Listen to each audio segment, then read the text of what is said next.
Hello, it's Miss Money Mac, and this is week 2 of March Madness tax refund. Today we're going to focus on using our tax refund for savings.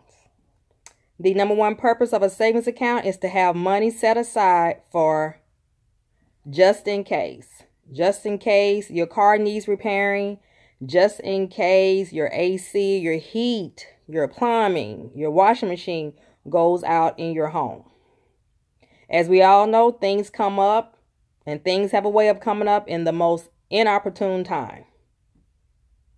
So having a savings account in place makes these situations go more smoothly. I know for me, I may not like having to dip into my savings account when something comes up, but it's a very good feeling knowing that that money is there and I'm covered. The amount of money one should have in a savings account can vary. It can depend on that person's monthly income, how many bills they have, and how many people are in their household. However, financial advisors and financial websites suggest at least $1,000. I know to some that may sound like a lot of money, but let's be real here. We all spend and blow money during our pay period. Pay attention to what you're blowing your money on and put that money in a savings account. It will add up. I promise you. I know it may seem like you putting a little bit here and a little bit there that it's not going to add up, but it will. Financial advisors and financial websites suggest that you put 10% of your pay period income into a savings account. So think about this. If you put 10% of your pay period income into the savings account, you pay attention to what you're spending and blowing money on, put that money into that savings account, and when you get your tax refund, put 10% of that money into a savings account, and it's going to build up. It's going to build up. This is why it needs to build up. I want you to think about how you feel when something unexpected comes up and you don't have the money to cover it. I'm sure that can be beyond stressful. I'm sure it causes so much anxiety because you're trying to figure out where you're going to get this money from. And you're stressing, and this anxiety can make a person physically sick, headaches, nauseation, losing sleep. Not to mention how it can interfere with your focus at work, at home, or even when you're driving, because your mind is just consumed about where you're going to get this money from. Worrying about that can affect your attitude, your mood. Those two things can affect your job performance, your home life, and your relationships. To save money takes discipline. Lots of discipline. And lots of sacrifice. We all know this. But you got to look at what the big picture is. And the big picture is for you to have financial cushion. Having that financial cushion can give you a sense of security and a peace of mind. And we all know peace of mind is priceless. I got plenty of notes for you today. So bear with me as I flip through them, please. There are other reasons people save as well, but these reasons should come after you have your just-in-case savings account. Some people, each pay period, set money aside for vacation. Some people set it aside for Christmas, and which that is ideal also, because this too requires discipline and sacrifice. However, I personally think people have an easier time saving for these things because these savings have an end purpose. Unlike the just-in-case savings for car repairs or home repairs. Because these savings you might not even have to use, which is okay because money don't go bad. Money doesn't expire. And it's awesome if you don't have to use that money. Just keep adding to it because it's going to build up. There are alternatives to getting money for unexpected expenses, but they can be very costly beyond the amount you actually needed. For example, you can go to pawn shops. You're getting loans against your TVs, computers, laptops, TVs, jewelry. But there's an interest that you are paying for that too. Not to mention they have your belongings.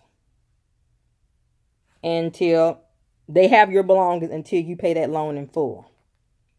And then there's the worst business, in my opinion, that came about in the early 2000s. The payday loan cash advance companies. They serve a purpose, but the money they make off people is beyond ridiculous. The statistics are horrible on the amount of money that people end up paying for the loan because of the interest they end up collecting when people aren't able to pay the loan in full on their next payday. Let me share some payday loan cash advance facts with you all. And maybe, just maybe, after hearing this information, you would think 2, 3, and 4 times before you make a loan with these types of business.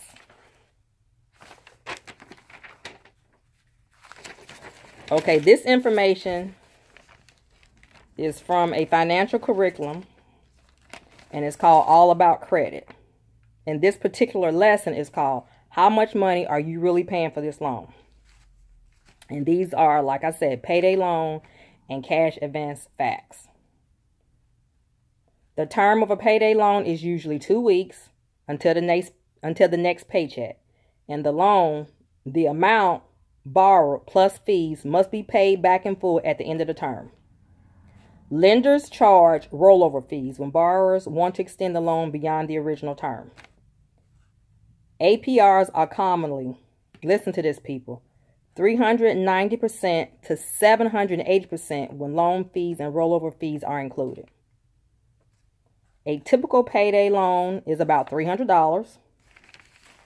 The borrower can give a post-dated check to a lender to be held until the next paycheck is deposited. How convenient that they let you all do that. Listen to this. This is ridiculous. I mean, I can't even get the words. When I was reading this stuff and looking at this, I was just like, wow. This is how they stay in business. People who use them, this is what they bank on. Approximately 91% of borrowers are unable to repay their payday loans at the end of a term. Listen to this. Please listen to this. Approximately 99%. Listen to that number. Approximately 99% of payday loans go to repeat borrowers. And government reports conclude that the industry relies on repeat rollover borrowers. That means people who keep coming. That's what keeps them in business. Fees paid on a payday loan that exceeds 90 days. That means you keep going there paying only the interest every payday. Let me repeat this. Fees paid on payday loans that exceed 90 days amount to approximately $4.2 billion annually. I have to repeat this again. It blew my mind. Fees paid on payday loans that exceed 90 days amount to approximately $4.2 billion annually. These businesses are so bad for society. Currently, there are 12 states and the District of Columbia prohibits payday loans. 6 states allow only low-cost payday loans by severely restricting the interest rate and fees payday loan companies can charge. Many other states which payday loans are legal restrict some payday lenders' practices by prohibiting rollover loans or loan refinancing. Payday lenders have partnered with national banks in some states to avoid state prohibition and restrictions.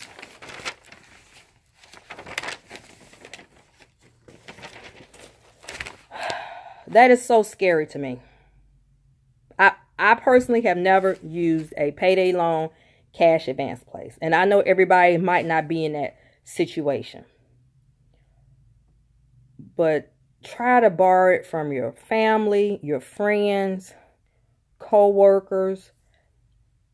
Go to a bank, your church, anywhere except those type of businesses.